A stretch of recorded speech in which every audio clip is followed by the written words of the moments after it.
first followers? Jesus' first followers were a group of fishermen, tax collectors, a Jewish zealot named Simon the Zealot. Pimps, whores, Pimps, whores, yes, that was definitely part of it also. and you're saying these are credible people? Yes, I certainly am. That's ridiculous. Oh, really? How could you say You don't trust fishermen, carpenters? you don't trust pimps? You trust pimps. You trust whores. I've worked among pimps and prostitutes. And there's some people that are pimps and prostitutes that I have learned to trust because the evidence is they're reliable. Do you think every student at UT Austin is reliable?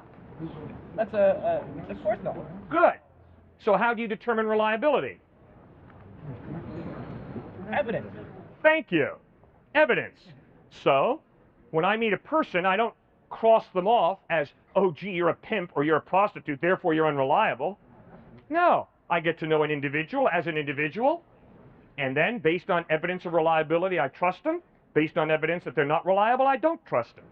It's that simple. You don't think their actions dictate reliability? In some senses, yes. But I've never met a perfect human being. That's why I would never put my ultimate trust in any human being. But I have met people who are more reliable than others, yes, sir. And I agree with you, there are not an awful lot of pimps that I would trust, and there are not an awful lot of prostitutes I would trust, but there are some that I got to know in inner city Boston who are reliable. Yeah, well, Peter, James, and John were not pimps, okay?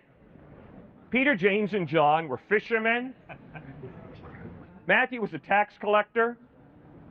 No, I don't trust everybody in the IRS, but I trust a lot of people in the IRS. Well, Matthew was a tax collector. Come on, man, what's your point? Think. God gave all of us two ends, one to sit on and the other to think with. Our entire future depends upon which one we use.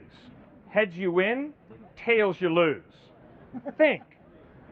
I hope that we in a university setting are not so elitist that we say you cannot trust blue-collar workers like fishermen and carpenters or tax collectors. I didn't say that you couldn't trust fishermen and carpenters. I'm saying that pimps, prostitutes, and whores are not credible people. Well, Peter, James, John, Andrew, Bartholomew, Simon the Zealot, Judas Iscariot, none of them were pimps or prostitutes. So what on earth is your point? Their point is that Jesus' first followers were whores and prostitutes. That's a proof. No, they were not all whores and prostitutes and pimps. Was Jesus a Jew? Yeah, he sure was a Jew. Okay, so you're worshiping a Jew, are you not? I worship a Jew. You got that right. Okay, great. Now, what was Jesus' first meal? His last meal, I'm sorry. What was his last meal? What do you mean, what was his last meal? What did he eat? What was his last meal? What did he last eat? I don't know what he last ate. What was his last meal, specifically? I don't know what his last meal was specifically. Passover. Pardon? Passover? Quite probably. What's the point? The point is, you're worshiping an individual who went to rabbis and said he was the chosen person, when in actuality, it's a fallacy. Okay, you're right. Jesus claimed to be God in human form. Why do you think that's a fallacy? Why do I personally believe Yeah. it? I personally believe it is a fallacy because he had pimps and prostitutes for his first religion. You got to be kidding me. You're standing out here saying the reason I can't trust Jesus Christ is because some of his first followers were pimps and prostitutes. Former pimps, former prostitutes. Obviously, they turned away from that lifestyle. Obviously, they asked Christ for forgiveness. Obviously, he forgave them. And obviously, they began to live a different lifestyle. And so you got some problem with that? Absolutely. Boy, you and I are really different. Really different. I can promise you, I am so blown out of the water by the fact that Jesus Christ never sinned once, but he forgave the kind of people that you scorn, obviously, and you obviously look down on. He forgave them and changed their lives. So wait a That's incredible, Bud. You and I are really fundamentally different. Are you saying you've never sinned?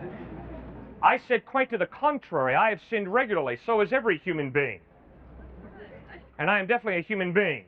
But I can promise you, Jesus Christ never sinned once, and the fact that he was that pure and yet could deal with prostitutes and pimps and communicate the grace and forgiveness of God to them is absolutely mind-boggling. And I find it incredible that that would turn you off. Man, that's one of the things that turns me on about Christ. Religion knows how to condemn. It takes a personal God to forgive. And just in case you're wondering, you and I need forgiveness.